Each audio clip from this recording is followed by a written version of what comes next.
Welcome to Seeking Alpha's Wall Street Breakfast, where we cover the top news for investors every morning. Good morning. Today is Tuesday, October 29th. I'm Julie Morgan. Microsoft says Google is being shady. J&J's current Texas two-step option is off the table, and Ford is on our list of the biggest movers of the day pre-market. Microsoft has accused Google of running shadow campaigns to discredit it with regulators and distract from the intense scrutiny it is facing around the world.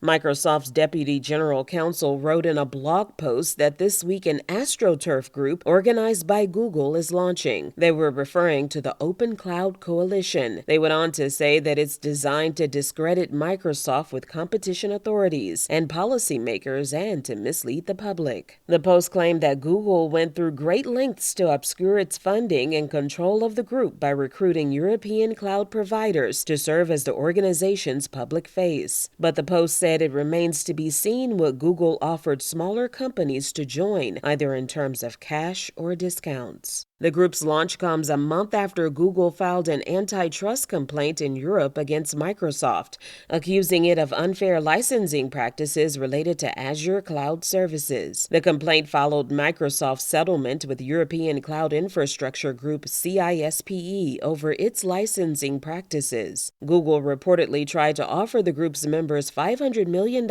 in cash and credits to reject the settlement and pursue litigation. The blog post also said that Google has been paying commentators to discredit Microsoft and has attacked Microsoft on topics ranging from cybersecurity to its China business. It also claimed that this is likely to distract from the reckoning in store for Google as it faces at least 24 antitrust investigations around the world.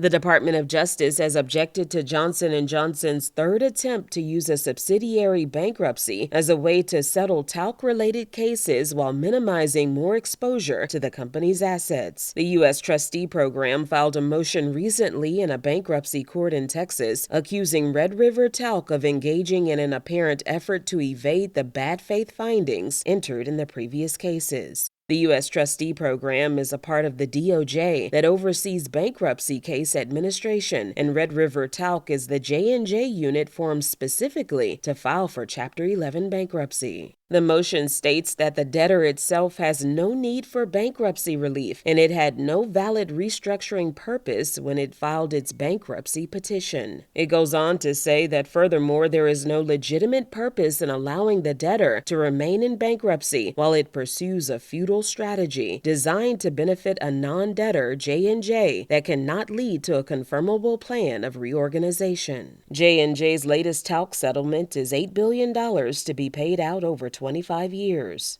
J&J has twice before, in 2021 and 2023, attempted to use a bankruptcy strategy known as a Texas two-step to set aside money in a new subsidiary to settle tens of thousands of lawsuits that accuse the healthcare giant's talc products of causing cancer. In the prior two attempts, which ultimately failed, the name of the subsidiary filing for bankruptcy was named LTL Management. Those filings were in the New Jersey Bankruptcy Court.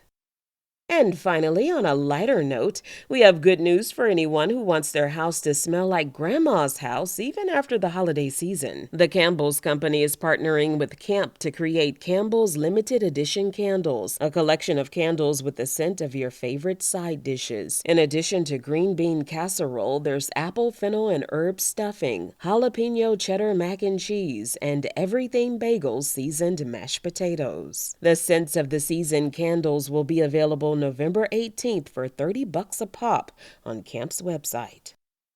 I have a few other articles that I'd like to share with you that you can find on Seeking Alpha.